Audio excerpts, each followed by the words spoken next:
In this video, I'm going to walk you through step by step how I added a little character to this map by making a two-piece poster frame for it. This same frame can be built for any picture or poster where you don't need a picture to be behind a glass front. So let's just jump right into the build video.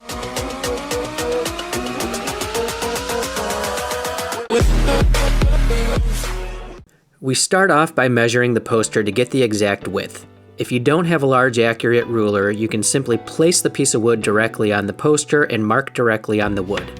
In my case, I transfer the measurement and make the first cut using a miter saw, just a touch longer than needed. I take the first piece and align it flush on one end and cut the second piece a little long as well.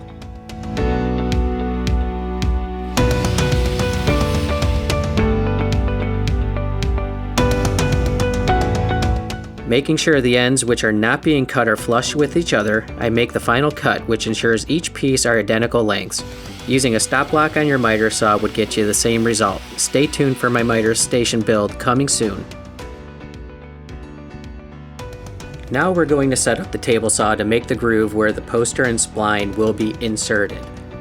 I love using these woodpecker setup blocks, which give me precise measurements without manually measuring with a ruler. The depth for these grooves had to be 3/16 of an inch due to a decorative border on the map which was a 1/4 inch from the poster's edge. To use the setup blocks, I just place it on the table and raise up the blade so the highest tooth of the blade is level with the top of the block. Using a feather board to help keep the wood tight against the fence, I feed it through, keeping my hands clear of the blade when it exits out the backside.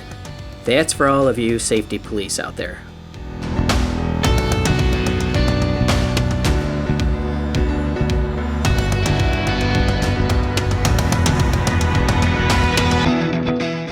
Next, I applied stain using a chip brush to help get into the grain of the rough sawn cedar. I applied it liberally to allow it to soak into the wood and followed by wiping the excess with a clean cloth.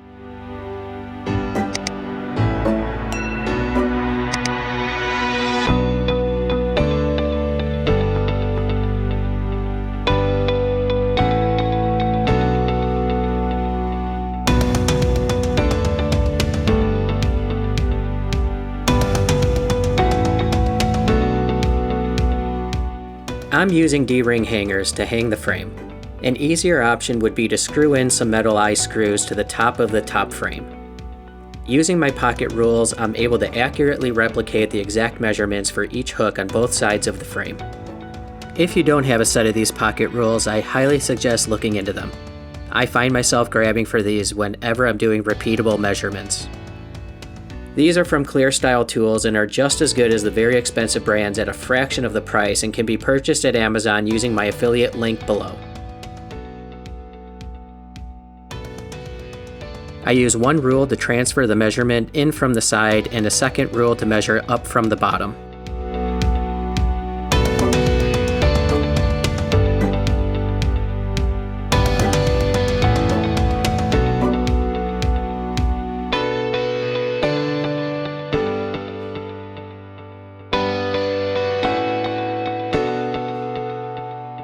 Before moving on with the build, I want to take a minute and thank you for stopping by my new channel. My goal with Del's DIY is to inspire all of you to tackle a new project that you otherwise would have bought at a store or hired out to a contractor. For the 40 subscribers this channel has at the time of this recording, I want to thank you for your interest in what we're going to bring in the coming videos. For everybody else watching this video, I'd love to have you come along on this journey with me and subscribe to the channel. I want this channel to become a community where all DIYers can come and share all your thoughts and ask your questions, not just to me, but to all the viewers using the comments below. I appreciate all of you. Now let's get back to the project. Remember when I said screw-in hooks would be easier? This is why.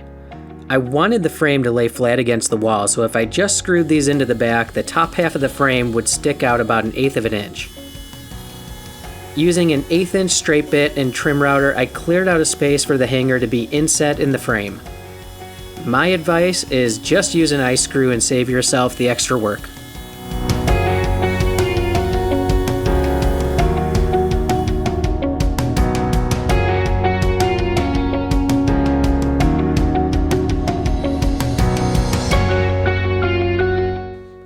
camera, I did a test fit of the spline in the groove and it was really tight. I decided to ease the backside of the groove just a touch, giving the spline a little bit of help aligning with the groove.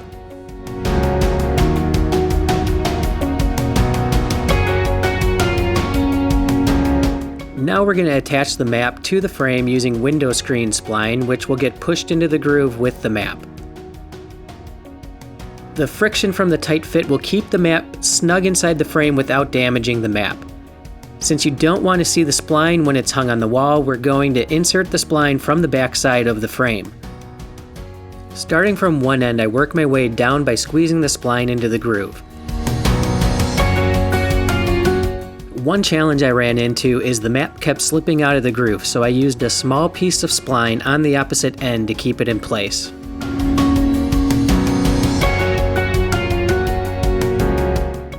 Another trick I learned was using a screwdriver helped dramatically to press the spline into the groove.